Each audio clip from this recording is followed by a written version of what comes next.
Level up your LA Kings experience with the new Vivid Seats Elite Seats. All the on-ice Kings action with even more exclusive access. Enjoy great seats to the game along with premier dining inside the Lexus Club with all-you-can-eat food and non-alcoholic beverages. Plus, get a free Team LA Kings item and parking with your purchase. Score your Vivid Seats Elite Seats tickets today and earn rewards on each purchase from the only ticket company that rewards you for buying. Experience it live with Vivid Seats, the official partner of the LA Kings.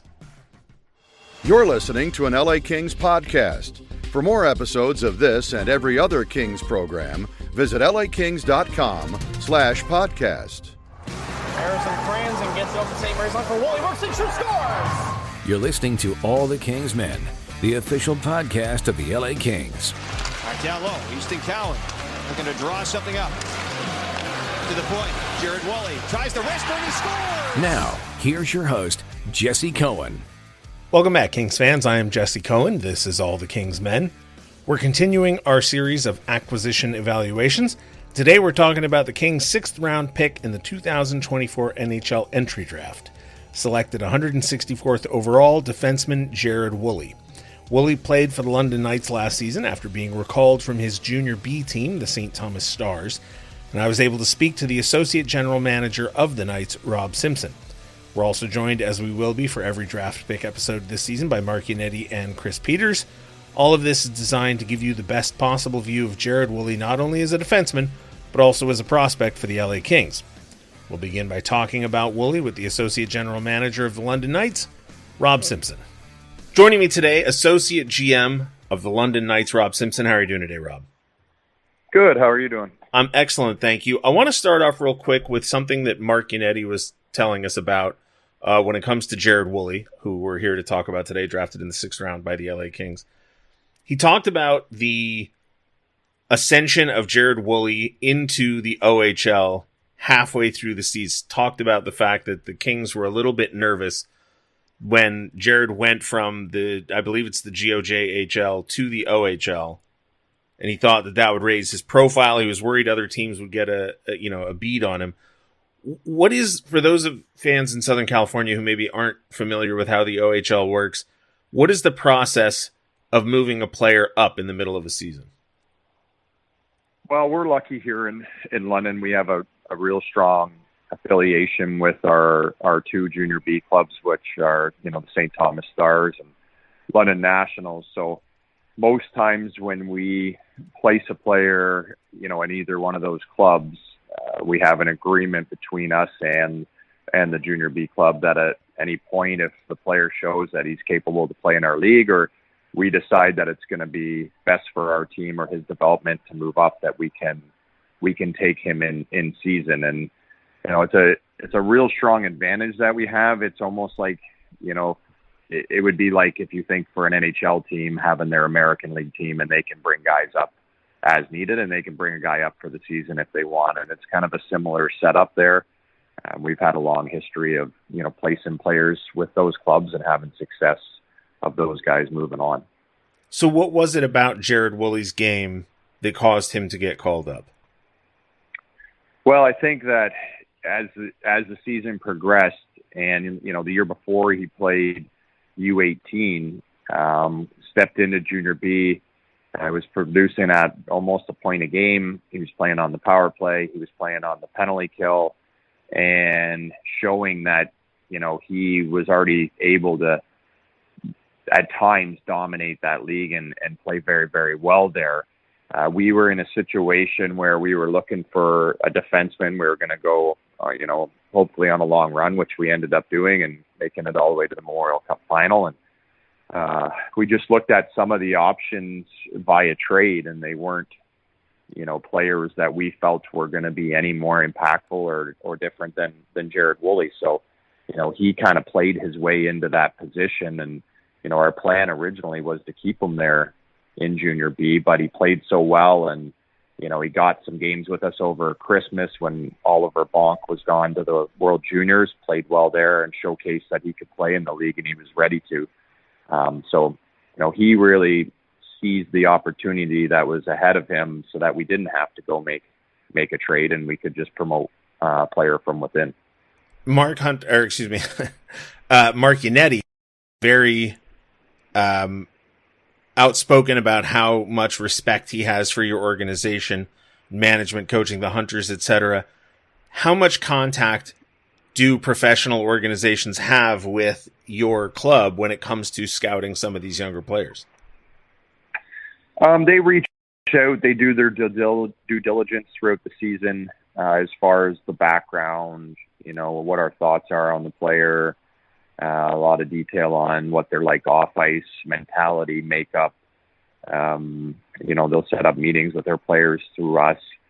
So there's communication there, but it's like anything. It's a very competitive and very secretive part of the sport as far as the draft. So, I'd say most teams are reaching out and asking, different questions per team, but they don't want to tip their hat too much of what they think of your players or where they think they might take them, just because it's such an advantage if you can keep your information close knit. So they talk to us quite a bit throughout the year, and they make their own judgment on the evaluation of the player, but they really like to know the background and the makeup and where the player came from and what we think the development path for that player is going to be. Jared Woolley's listed at 6'4", 214 pounds. You mentioned that he got time on the power play in Junior B. I want to read a quote for you if I could. This is from OHL Writers. Woolley has the potential to establish himself as a strong defensive player. However, his offensive capabilities remain uncertain. Although he has demonstrated offensive production at every level so far, he was not given optimal offensive opportunities with the Knights. Further developing his skating skills will be advantageous. Does that sound right to you? Yeah, I think so. I think that's something that, he has produced offense at every level. But I think it's something that needs to continue to show that he can do it at the OHL level and beyond. I think there's a long runway with Jared in a lot of aspects. I think, you talk about that big frame, but he's a young, 17-year-old turning 18-year-old. As far as his body makeup and composition, he's got lots of room where he can get stronger, put his body under him because he grew at such a young age. So there's a lot of development there that can project his career to keep enhancing and going further. And that, I think that the physical and the strength side will also enhance the feet and the agility and the skating as that needs to come, for the pro level and beyond. And I think he's a good pick because there's a lot of runway with him and development, and he's kind of quickly risen up. He was a 6th-round draft pick of ours into our league, and he's quickly just kind of shot up and taken leaps and bounds. So there's lots to like about him and the future. Two things I heard about him more often than not. One was that he was the sleeper pick of the draft in the 6th round. And the second thing I heard was that London, it ran parallel in my mind to what we heard about Jacob Dvorak, who came over to the Swift Current Broncos from Czechia. And part of the reason he came over was that because he's a younger kid playing in a men's league, when things got tight, minutes became scarce, and it was the younger players who got cut out of minutes. And everything I've heard about London is that you guys run a very competitive club, and so when minutes get tight and it's time for the team to start getting competitive, younger players are the first usually on the chopping block if it comes to minutes distributions. But, I mean, it sounds like you're saying Jared Woolley found a way to keep himself in the lineup night in and night out. Yeah, he did. That's very true as far as the minutes are concerned. I mean, I think like most clubs and our coach Dale, wants the younger guys to show that they can play a 200-foot game and that they can be counted on in those key moments. But, we do run when it gets tight and more down towards the playoff. And if you get in a long playoff run, we're going to, you're going to go with your older players that have been in and established and been in those moments before. But, Jared found a way to consistently be in the lineup and find ice time through the playoffs. And if you look at our D-core overall, every one of our D-core that was playing other than him and Henry Briskevich, who was a young 16-year-old, was drafted and signed. So it was a tough decor to find minutes in and key spots to play in. So for him to do what he did was a pretty positive thing for the future, for what our coaching staff thinks of him and what he can do, coming into next year where he's going to be relied on to play a bigger role. Another thing that I've heard about the London Knights is that they turn kids into pros in real short order. I'm assuming it helps if the kid's personality is already leaning that way. Is Jared Woolley the kind of kid who can turn into a pro? Yeah, the biggest thing for us when we're trying to, work with kids and develop them is, first off, you got to have the work ethic. You got to have the openness to really being honest with where your game's at and what your strengths are and what your deficiencies are, and being open to looking at that from an honest lens and consistently working on that. And if we get that in a player in that mindset, then it's a lot easier for us to surround him with all the development that he needs, power skating coach or workout coaches or the video from our coaching staff or, mental performance coaches. So, Jared has that makeup where he wants to get better.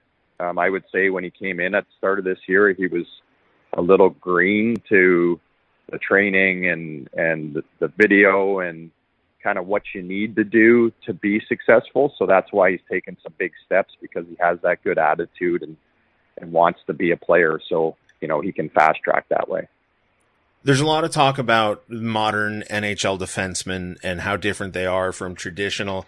I've never watched Jared Woolley play, but everything I've read about him makes me think that he slots into a more traditional mold, mostly because of his size. Can a player his size be a quote-unquote modern NHL defenseman? Well, I think as long as you can break pucks out of your own end, you can transition the puck. It doesn't have to be with your feet. You can do it with your brain and your stick as well, too. That's what I think I would say a modern defenseman is. You see all these smaller D that skate the puck and are bringing offense, but there's still a lot of defensemen that are long and play physical, use their reach and defend well. And, coaches always find those defensemen minutes because, it's still a game that you only win if you can defend when it gets into the crunch. And that's where I think Jared's going to find his niche. And, once he just continues to progress and learn the game and how he needs to play with his size, I think he's going to be very effective. London Knights had a very successful season last year. From your perspective, how did Jared Woolley handle increased attention, spotlight, fan, awareness, all that, the sort of off the ice noise that comes with a successful hockey season? I think he's ready for it. I think last year for him going through a long playoff run, seeing us win a championship and being a part of that in a limited role and then also in a Memorial Cup, I think that just sets the stage where, you come in at the start of next year in the regular season and exhibition and you immediately feel more comfortable and you're ready to take on more minutes and more responsibility because you've been at the peak of junior hockey. And I think, he's ready to step into a top 4 role next year and he's going to be relied on. And you know what, to be honest with you, we need him to take that role and we need him to run with it if our team's going to have success next year. Excellent. Rob Simpson, thank you so much for joining me today. Really appreciate your time. Thanks for having me as well. All right, joining us today, Director of Amateur Scouting, Mark Yannetti. How are you doing today, Mark? Doing well. How's it going? Great. And featuring Zach Dooley. How are you doing today, Zach? Another great day in El Segundo, Jess. We're here today to talk about Jared Woolley, taken in the 6th round. And Mark, Jared Woolley was this year's Martin Chromiak in my mind, because the immediate first cascade of mentions I heard of Jared Woolley after the draft was, this is the sleeper steal of the draft. It seems odd to me. I think Chromiak was a 5th round pick. Do I have that right? It seems odd to me. Right. Yeah, it seems weird to me that a sleeper pick would fall to the 5th or 6th round. But was, from your perspective, organizationally, was Jared Woolley the sleeper steal of the LA Kings draft? Well, no, because we don't think he's a sleeper. We moved our pick. We traded up to draft him. So I hope he turns out to be a sleeper compared to where other guys had him ranked. Yes, he's a sleeper pick because he doesn't have the fanfare. You know, but you guys are happy. It's hard. We were extraordinarily happy. As I said, all this analytics love and stuff like that. Well, we went directly against analytics to take Woolley. You have Rob Bowman and Hayden and Paul. You asked them if we should trade a 6th round pick or a 7th and a 6th to move up. The answer is no. You don't get remote. It's not. It's a flat no. There's no scenario where you do it, except when we want the guy. So, Chris Byrne and Brian, they had seen this guy a ton. And then again, there's some circumstance here too. With London being centrally located when you're watching the U.S. development team, you're traveling back and forth through. Some of our other guys that aren't in the Ontario, area scouting got to see him. He was a guy that Brian had actually seen in Junior B, and I can remember Brian called me saying that London called him up. It was a real downer for me because I thought there was a hidden guy that Junior B is not real heavily scouted to the same degree that the CHL is. So he was a guy that even early on in the year we were intrigued with. He was a steady riser on our list. He started out low, as he should, and consistently moved up as the year went along, putting himself in a position where I thought we could draft him. There were a couple guys ahead of him that I thought would maybe block him out. One or two of those guys went right, very close before him. So, yeah, I hope he's a sleeper. He's got a long way to go. He's at the very, very beginning of his development curve. He's a giant of a kid. I didn't realize how big he was. Bernie and Brian kept telling me how big he was. And I didn't realize how big he was until I sat down when I met him the first time, and his head was big and his body was big and long, and you see his frame and you're like, oh my God, he's this big now and he's not even close to being done growing. And then the growth he showed in his game from going from Junior B and going into the OHL 20 games into the season, that ain't easy. Now you got to do it on a team that was projected to maybe win the Memorial Cup. That's when you're going to play. He played D5 minutes there. Some nights D6, but he was a regular on that team. So that's not an easy transition for the kid to make. And the fact that he was able to make it as seamlessly as he did, it projected really well for us. So. Yeah, less of a sleeper for us. Hopefully he turns into exactly what we think he will. But maybe that'll make him a sleeper for other people. When you have a kid like that who is such a standout at a lower level, how important is it to see it at a higher level? Or would you guys have been comfortable if he played the whole year Junior B? Maybe you take him in the 7th round and you take the flyer that way. That's a good question.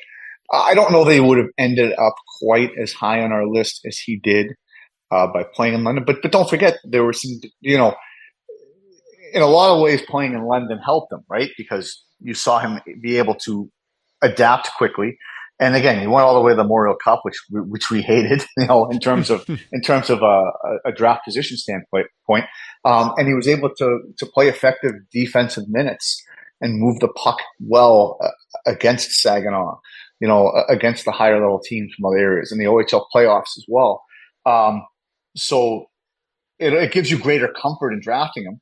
I think he would have ended up a little lower on our list if he stayed in Junior B, but our guys are pretty comfortable scouting those leagues. It's, it takes a little while to scout high school and Junior B. It takes a little while. You got to see them a little more, maybe, to get a little more comfortable. You got to break their game down a little more. You're never quite as comfortable as watching it in the CHL.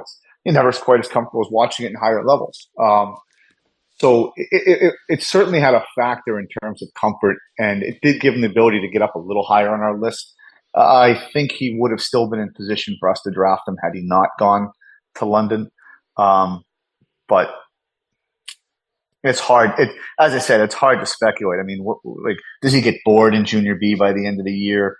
It's easy to be up and energetic in the first half of a Junior B season, but although he's a different type of kid, he's that kid. He's, when you look him in the eye and you see, you could tell that he wants to get better. Like a lot of times these kids are answering us and I'm like, yeah, okay. Is what your agent said. Yeah. Okay. Check off the canned answers. The dean used to call them canned answers. Yep. Canned answer 1, canned answer 2. All right. Let's finish the interview.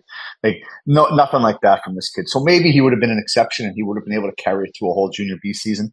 But as I said, that's from the interviews too. Like you could see it. There's a drive in this kid. Like this kid wants to be better.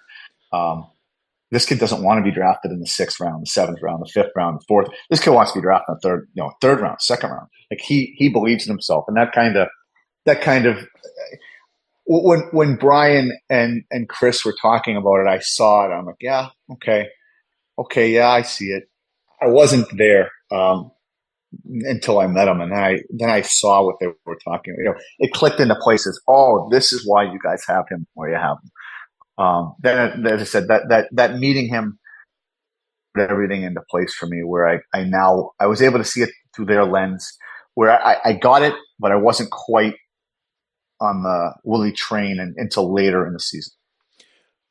Size seems to be the running theme of this year's draft for the LA Kings. Looking at the strengths and under construction segments for Woolley, size and strength listed as a strength. Transition game and offensive zone vision are also listed as strength, but in under construction, offensive numbers is there. So let's just focus on the offensive zone vision as a strength and the offensive numbers as an under construction, and just talk about what you saw from him in the offensive zone.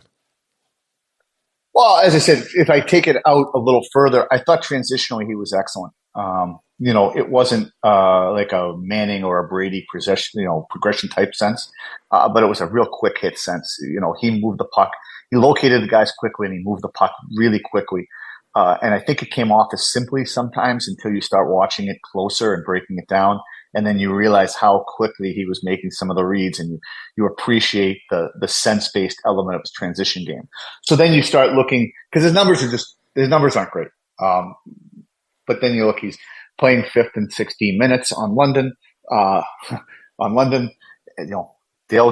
and Mark give the guys the ice. Like if you're on the power play, you're on 1 minute and 40. And if you're in the second power play, there is no third guy getting out there. And he didn't have a lot of opportunities for offense. So you had to really watch. I think his offensive hockey sense is good. I think he distributes the puck well in the offensive zone. I think he reads it well from the offensive blue line. I think he needs to walk the line a little bit better, a little bit quicker, maybe with a little bit more authority. But his movement and sense-based, his puck movement and sense-based game in the offensive zone are better than you think when you watch it. And then they're much, when you talk about a player who projects more on the defensive side, now it's on the upper end of that scale. His offensive vision for a defensive first defenseman would be on the higher end of that scale. As I said, his numbers will get better just by playing more and by not playing the more restricted defensive minutes in London. I still think, I think he's going to be a defensive, hopefully stopper. He's going to trend that way either way. That moves the puck very well. I think that for defensive defensemen, he may have good numbers, but offensively, I still think work in progress. I hope, but under I hope all our guys get 50 goals. I hope all our defensemen, get 50 points. That would be a huge bonus. And as I said, I think he'll function on the higher end of the offensive scale for a defensive first defenseman. I want to read one quote about Jared, and then we will move on. Defensively, Woolley's overpowering. He throws big hits at his blue line, beats down opponents in front of his nets, sets picks, and traps attackers along the boards. In transition, he's always looking for the high-value breakout pass and deceives opponents to get it. He joins rushes, walks in space before firing, and tries to set up chances around the slot. I want to focus on the first half of that quote, because when a guy is big, I think it's easy, at least I have this inclination, if a guy like Jack Sparks comes in, or Dean Letourneau or whoever, I look at the size and I go, geez, that guy must be tough. But just because you're big doesn't mean you're tough. Woolley is big. Is he tough? Yeah, absolutely he is. As I said, the thing I like about Woolley's size is the way he closes guys off. He's physical. There's no question about it. When he hits guys, he hits them hard. He definitely leaves an impact physically when he hits a guy. No problem with fighting. It's going out of the game, but it'll always be there. It's a nice bullet to have. But as I said, what I like best about his size and physicality is the way he closed off opponents. Big contact is great, and big contact, gets guys going. It makes other players think. But that every shift contact where you're separating a guy from the puck, where you're killing the offensive guy's momentum as he enters the zone, which he was good at. Half wall, which he was good at. When he closed at guys down low in strict, defensive half court play, he finished guys and he separated them from the puck and the play. And that's good in the moment. And it also has a cumulative effect throughout a game. When guys are finished like that, 4 or 5 times, 6 times in a game, they're different in the third period. So that's where I thought his size was a real benefit, and where the physicality was a benefit. It wasn't just a random open ice hit or cross-checking a guy in front of the net or after a play in the scrum. There was substance to his 60-minute physical play. Excellent. Mark Yannetti, thank you as always for your time and insight. We really appreciate it. Sure. Joining us today, NHL draft expert for Flow Hockey, Chris Peters. How are you doing today, Chris? Jesse, I'm doing well. How are you guys? This is great to be here. Good, thank you. And featuring Zach Dooley. How are you doing today, Zach? Jesse, I am also doing great and happy to be here. Good to hear. We're here to talk about Jared Woolley, who I, for some reason, have started calling Woodley in my head. So if I do it here, apologies in advance. We're talking about Jared Woolley. And Chris, every year somebody gets labeled the sleeper pick or the guy that dropped and how lucky the team that got him is. And this year it appears to be Jared Woolley. Is that how you see it? Well, he's certainly really interesting. I think he's a unique prospect in a number of ways. I mean, the first way is that, he spent an amount of time this year not in the OHL, which is, typically that's not the profile of a player that's going to be selected in the NHL draft, because those are players that still have a lot to learn. However, what happened was with Jared Woolley, we obviously know the size is there. There's enough mobility. There's enough of a foundation that he's, this prospect.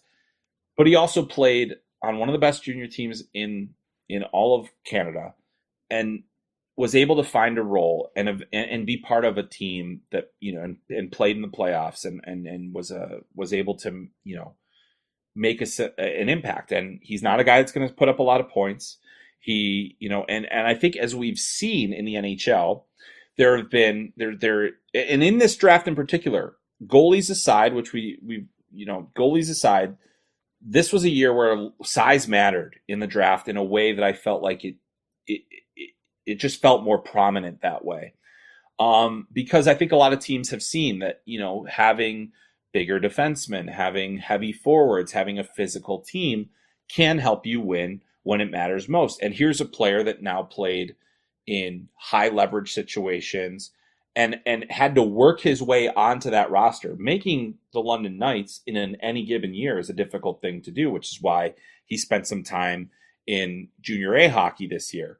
And so he was able to transition that. And he actually, the other thing I should say is, like, in that, playing in the Go JHL this year, he actually showed some offense. He actually scored goals. He actually had points. And I don't think that's ultimately what he's going to be as an NHL player, but you have to give him all the credit in the world for stepping up and, taking that in his first year of major junior hockey and then growing into this. So I think what we're seeing here is, and what the Kings saw, is moving this into an opportunity for him to just continue to grow, because this was his first year in the OHL on one of the most prominent teams, and he made an impact. He found a way to make an impact when it mattered most. And so I do think that makes him a really intriguing prospect.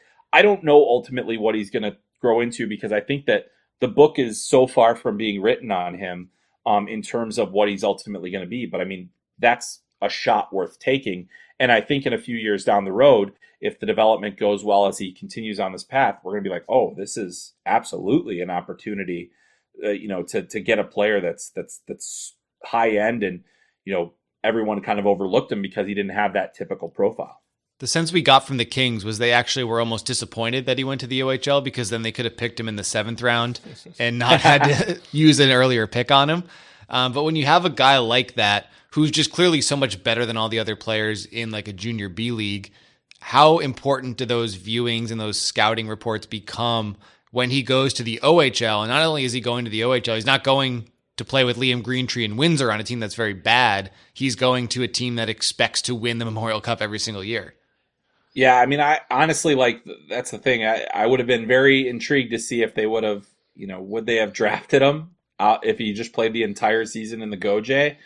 Not something that typically happens, that's the thing. And maybe they would have. I think he might have been a 7th round pick from the a 7th round pick, but the thing is I think, you see it all the time. There are so many players that play high school, that play prep school, or play, at a lower level. And they're like, I want to see what this kid looks like when they're challenged. And when you see that, and you see them find a way to make good things happen, find a way to play in, high leverage situations, find a way to get into the lineup during the playoffs when you weren't a fully fledged member of the team for the whole season. I think that makes me more confident about the pick. It makes me feel better about where they're heading. It makes me feel better about what they're going to look like next season.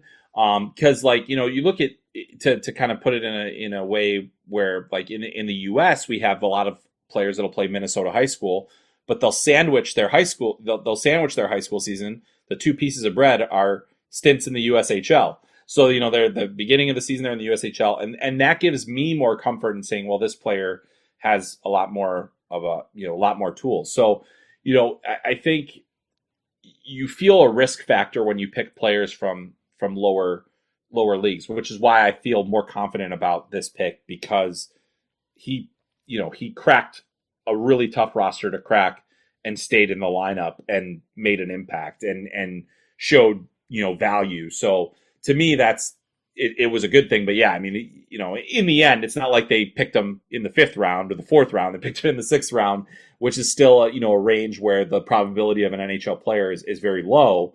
But at the same time, you look at his size profile, you look at the way that he progressed over the course of the season, you say, oh, this actually has some real potential here.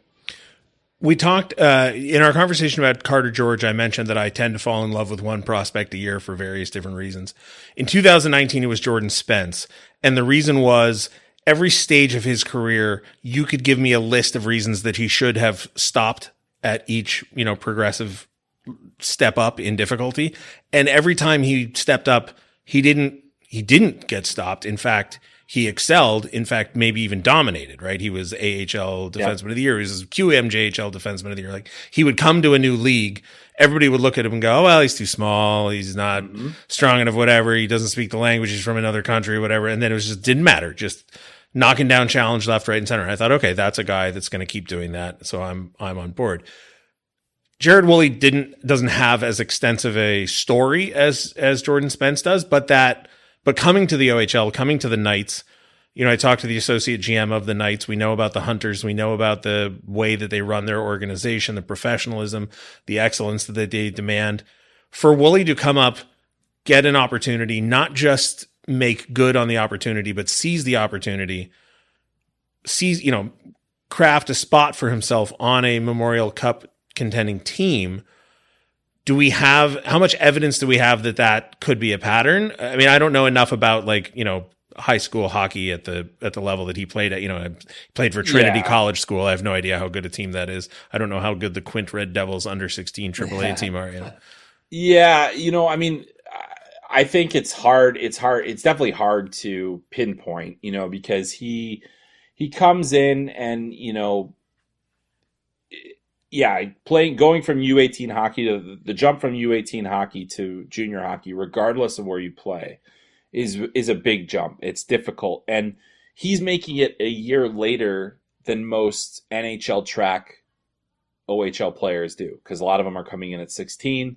maybe they do, at 16, they're playing that half season in a different junior league and then getting called up and those kinds of things that happen. So we don't have a lot of evidence. And I think that's also ultimately, why he's a 6th round pick as opposed to being a 6'5" defenseman that went earlier. I think that's the thing is like you are taking a risk based on a sample size that isn't as big as, the player that did play 2 full seasons in the OHL. So that's part of it. I think you look, most NHL scouts aren't going to be scouting the level that he had played at the year before his draft season. Maybe they went back and watched some video of him to kind of see what the progression looks like. Maybe you look, at his October tape versus his May tape or whatever, or his April tape or whatever. And, that can tell you a little bit about the player, but I still think there's a lot to learn. And so you're still taking a big swing here. I mean, let's not sugarcoat it. There's a lot that can go right. There's a lot that can go wrong at this stage for this particular player, but you take a look at the size and the mobility and the different things as like, hey, and you also look at the fact that he's still really, in terms of his junior career, really young into it. That gives you a little bit more time to kind of like, hey, let's see where this goes. You don't have to sign him to a contract this season. You don't have to, rush the process. You just wait and see how the next 2 years go and then make a decision there. But, as far as that goes, I think that there's still a lot to learn about what he's ultimately going to be because, he doesn't have that typical profile of the draft pick. When we talk about defensemen, it's oversimplified, but especially in today's game, we have the idea of the quote unquote modern defenseman, where your impact is not only in the neutral zone, is not only in your own defensive zone, but a ton of it comes from the attacking zone. Then you have guys that play well in the neutral zone. They're good at suppressing creation, suppressing entries. So they're not necessarily dealing with offensive chances being generated in the defensive zone. And then the more traditional, in my mind, defensemen, are the Hatcher brothers, Scott Stevens, guys that hung out in the, behind their own blue line and, would punish you for going into the wrong areas. It sounds from everything we've heard like Jared Woolley is punishing in his own zone. He has that size. Yep. But also he has the capacity. I mean, he's never going to be a Cale Makar. But, well, I shouldn't say never, but it's unlikely that he'll be a Cale Makar. He's too big. Yeah. That's why. But I mean, it sounds like he does have more to his game than just, his own zone. Yeah. I mean, he could, I think the level that he was at, is he averaged over a point per game in the GoJHL. It's not a super high level, it's not like a super, if he was on the track to be a London Knight, maybe you would expect him to do that. But I think, for a player like him, it's these next 2 years is just going to be as much about finding his identity as a player. Is he that offensive guy that was a point per game player? Is he more of that defensive stalwart? And is he is he a two-way guy? Is there potential for that? And that's still that won't really come to the fore until he's playing a regular role where he is maybe he's in the top 4 next year and he's playing in, and they ask him and his job is to do different things. That's going to be telling in terms of what he ultimately can be. I think in the modern NHL, you have to have an element of puck moving, regardless of how good you are defensively. You have to have an element of skill. You have to have certainly have to have an element of hockey sense and how to move pucks. So that's the next phase for him. And he could do it at one level. He didn't do it as effectively at another level, at a higher level, but now he's got more experience. His role will change. He's going to be asked to do different things. I think that what we've seen out of the London Knights over the years is that they absolutely develop players. I mean, it's just, if there is a modicum of NHL ability in there, they seem to maximize it. And I think that's a really important thing for him. I'm going to do something that I ordinarily hate. I'm going to invoke the name of a very successful NHL player.